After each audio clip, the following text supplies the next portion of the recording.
Bismillahirrahmanirrahim. Para jamaah Bapak Ibu yang dimuliakan oleh Allah Subhanahu wa taala, kita akan melanjutkan kajian inti kita terkait dengan orang-orang yang disifati sebagai penduduk surga Firdaus.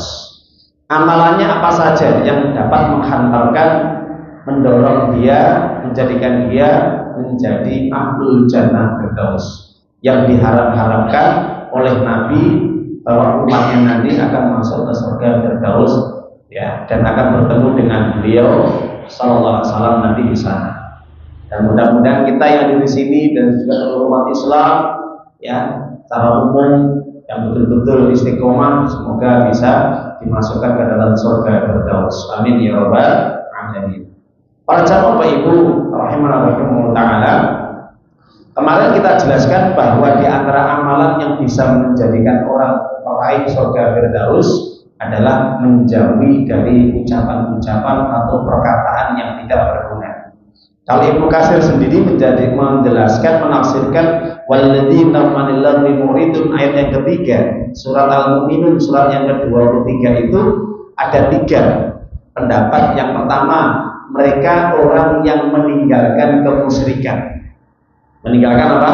Amalan-amalan kemusyrikan atau kesyirikan atau kekafiran. Yang kedua, mereka yang meninggalkan perbuatan-perbuatan atau ucapan dosa besar. Atau yang ketiga, ucapan, perkataan atau perbuatan yang tidak berguna. Sekarang kita akan tambah penjelasan terkait dengan ucapan yang tidak berguna atau mengandung dosa besar. Sudah kita kupas. Perbuatan dosa besar sudah kita jelaskan. Di sini kita akan mencoba mengulas bahwa orang yang meninggalkan perbuatan yang jatuh dalam kesyirikan. Jadi terkait dengan penafsiran para ulama, mereka yang menjauhi ucapan atau perbuatan yang tidak bermanfaat, yang tidak berguna, di antaranya adalah mereka meninggalkan perbuatan dosa besar sampai perbuatan dosa syirik. Tadi Pak Mungkin, kalau dosa besar ini masih ada harapan masuk surga, meskipun dengan kehendak Allah, Allah tidak memberikan ampunan atau rahmat, dia masuk neraka untuk membersihkan dosa-dosanya. Nah, bagi dosa syirik ini Pak Mungkin, ucapan itu ada syirik, mengandung ucapan yang mengandung syirik atau kekufuran, ada perbuatan yang mengandung syirik atau kekufuran. Apa perbuatan dosa syirik ini atau dosa kekufuran? Maka para ulama menjelaskan, yang pertama, menyebabkan perbuatan dia ini jatuh dalam kekufuran adalah ketika mereka, orang ini melecehkan agama dengan fisik. Melecehkan agama, menghina agama dengan fisik. Baik contohnya meludahi Al-Quran, menginjak-injak Al-Quran, ya, membanting Al-Quran, melempar Al-Quran ke tempat kotoran. Nah, ini masuk dalam perbuatan dosa kekufuran. Perbuatannya ini bisa menyebabkan keluar dari Islam alias murtad. Kenapa? Karena ini termasuk lagun, ya, bagian dari lagun, perbuatan yang tidak memberikan manfaat, bahkan mengandung dosa. Ya. Begitu juga perbuatan Pak Mungkin yang mengandung ke dalam perbuatan yang tercela, sangat dibenci oleh Allah, yaitu beribadah kepada selain Allah, sujud, rukuk di hadapan selain Allah. Contohnya, ketika ada patung, ketika ada pohon, ketika ada sesuatu yang diagung-agungkan, dia di situ melakukan bentuk ritual seperti ritual ibadah, rukuk, sujud, menyembah di hadapan selain Allah.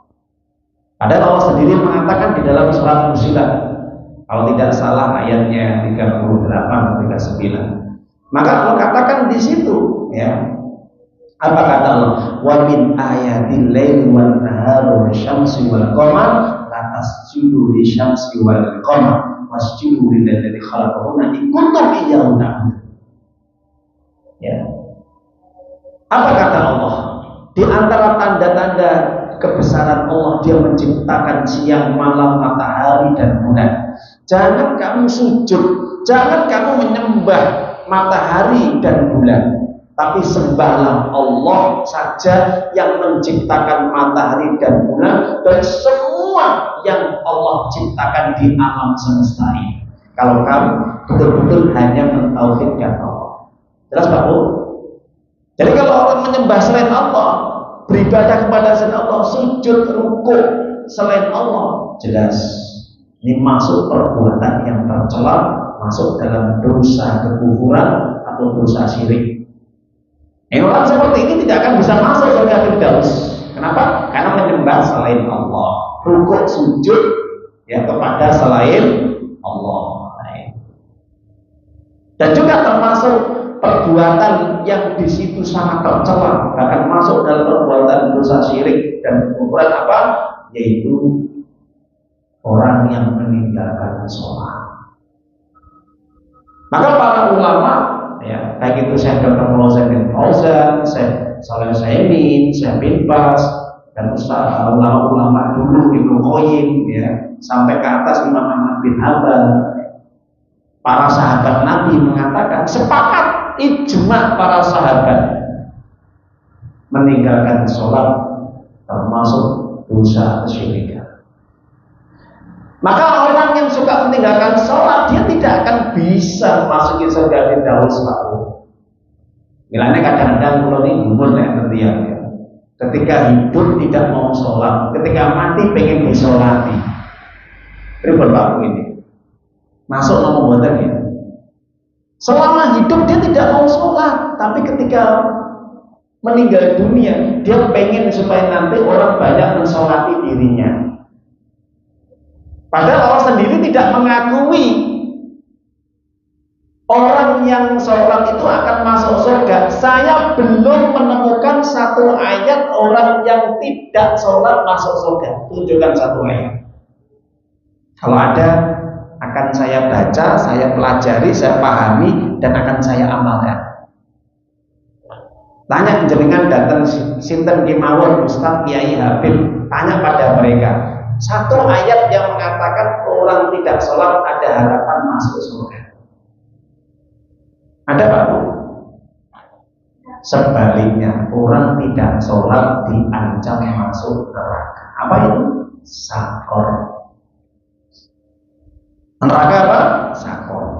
Makanya di dalam surat Al-Mudaththir surat 74 Allah sendiri mengatakan, ya, mulai dari ayat yang 41 sampai ayat 49 itu menjelaskan sifat-sifat orang yang akan memasuki neraka sakor. Anil mujrimin masalahkum fi sakor qalu lam nakum minal musallin. Keadaan orang-orang yang melakukan perbuatan dosa yang besar kepada Allah, ketika mereka masuk ke dalam neraka sakor, ditanya apa yang menyebabkan kamu masuk neraka sakor, wahai manusia. Jawabannya apa Pak Bu? Di sini mereka kompak sepakat, ya, serempak mengatakan qaululam nakum minal musallin. Kami semasa hidup tidak mau sholat, semasa hidup kami tidak mau sujud di hadapan Allah. Coba, ini Gusti Allah yang tahu nih Pak Bu. Coba, orang seperti ini pengen masuk surga Firdaus, jangan kok surga Firdaus, mencium baunya surga saja tidak akan bisa. Mencium baunya surga tidak akan bisa. Padahal baunya surga itu bisa tercium jarak kurang lebih hampir 70 tahun, bahkan bisa lebih menurut pendapat para ulama. Gitu. Insya Allah.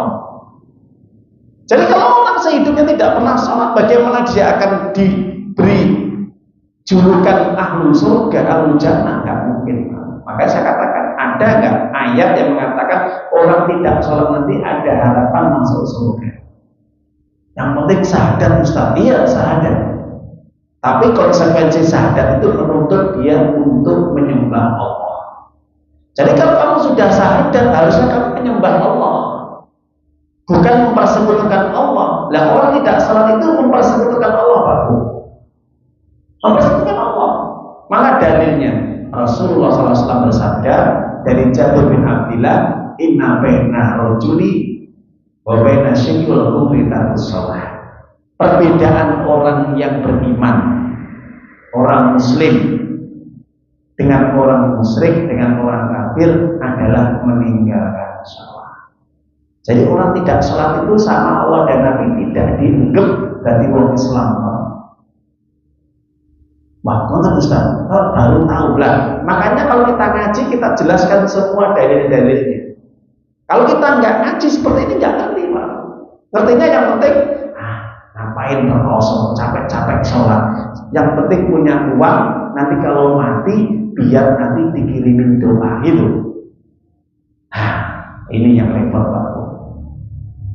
Terus tujuannya Nabi ini mengajak umatnya untuk masuk surga itu tujuannya apa? Supaya umatnya itu betul-betul mentaati Allah.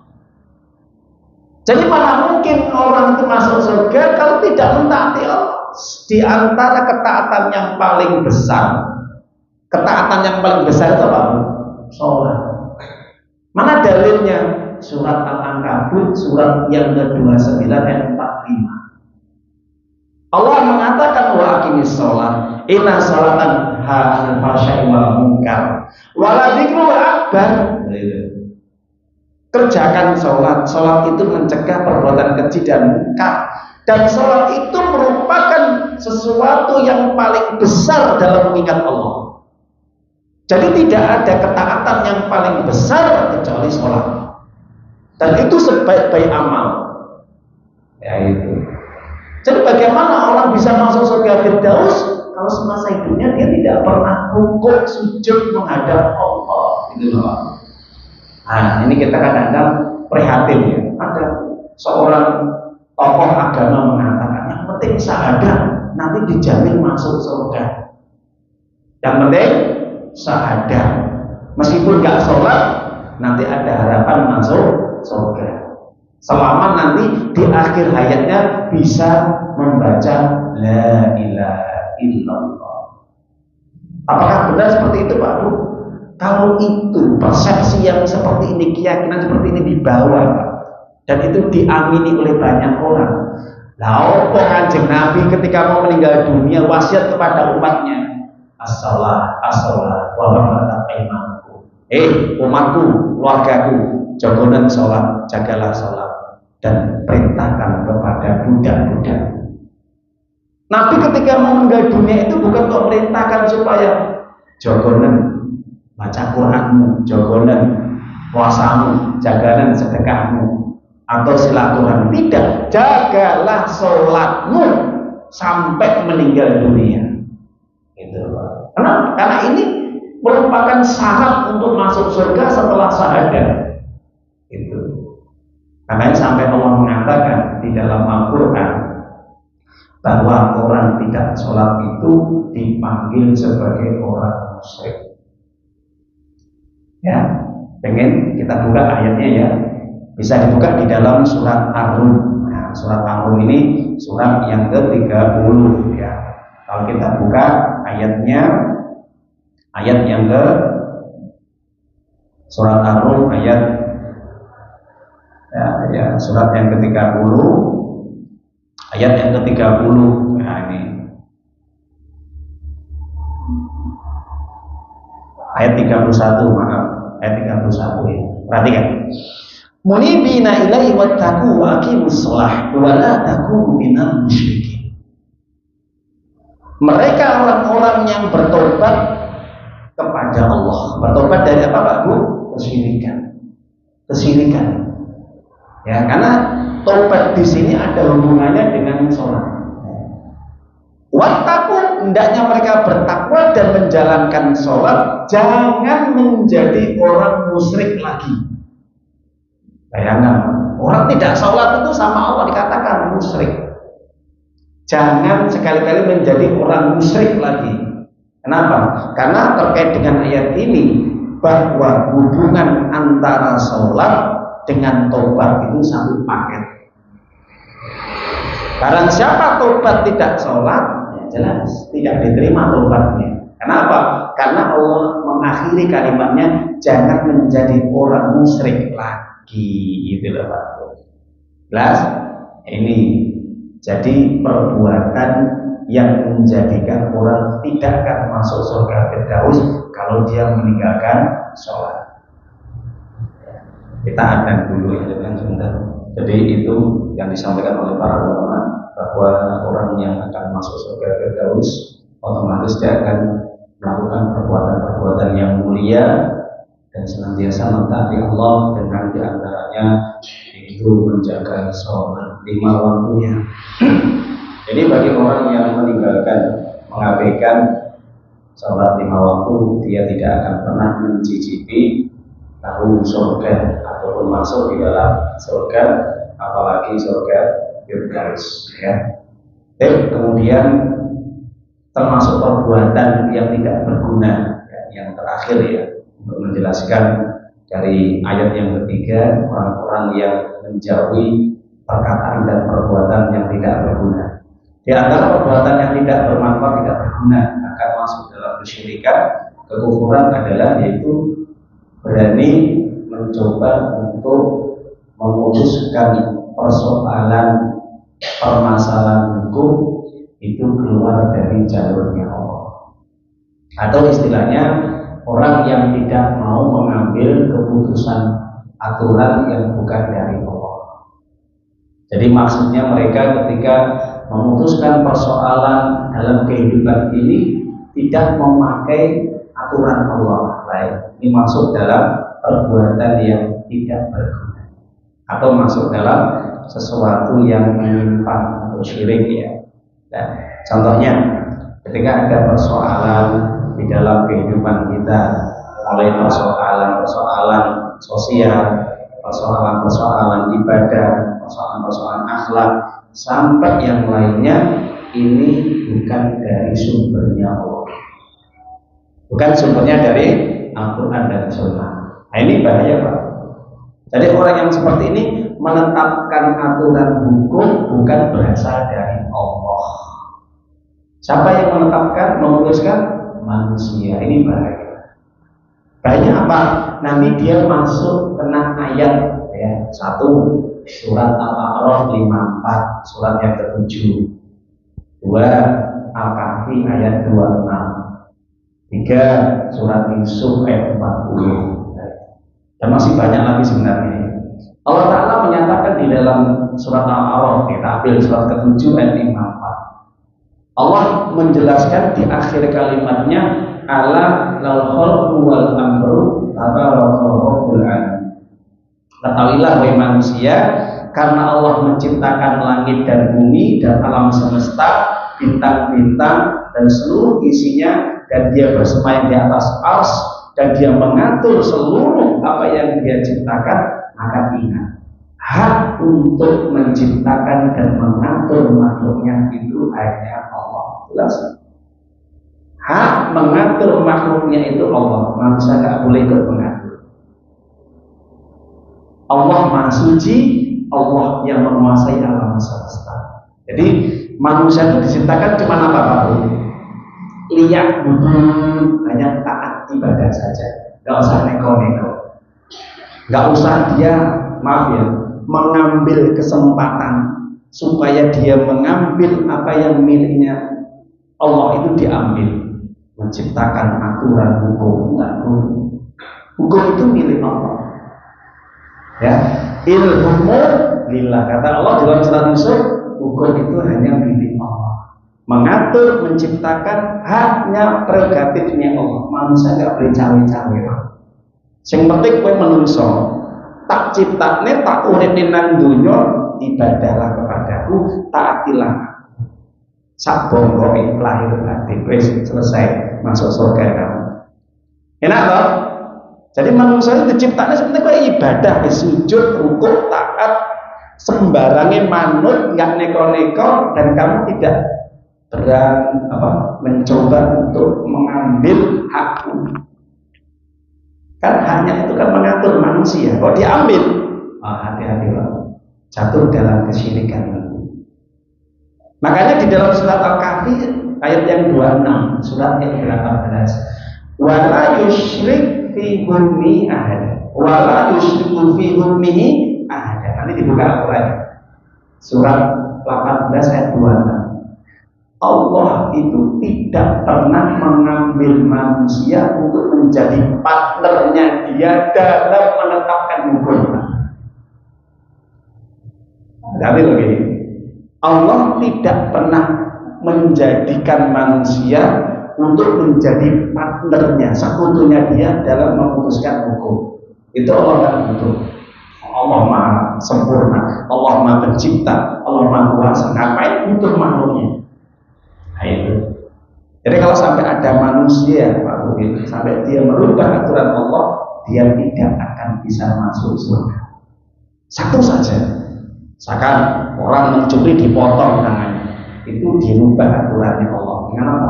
Penjara. Padahal orang mencuri tadi 1/4 dinar, 12 dirham, potong tangannya. Dirubah penjara 1 tahun misalnya. Itu yang membuat aturan itu nanti dia akan diancam sama Allah. Berani-beraninya kalau merubah aturan itu. Jelas? Maka hati-hati. Ini termasuk perbuatan yang tidak berguna. Ya, padahal Allah sudah katakan yang berhak mengurus makhluk, menciptakan aturan, membuat aturan adalah Allah, bukan manusia. Nah, ini yang perlu kita perhatikan, ya. Jadi orang yang masuk surga Firdaus itu manut taat apa yang diperintahkan oleh Allah. Apalagi kok sampai berani berubah. Ya, aturan Allah itu nggak berani dia. Makanya ini yang menjadi pembahasan kita bahwa orang masuk surga Firdaus itu nggak mudah. Betul nggak mudah. Makanya kalau kita telusuri, kita jelaskan secara gamblang, kita akan tahu ya ternyata seperti ini alurnya.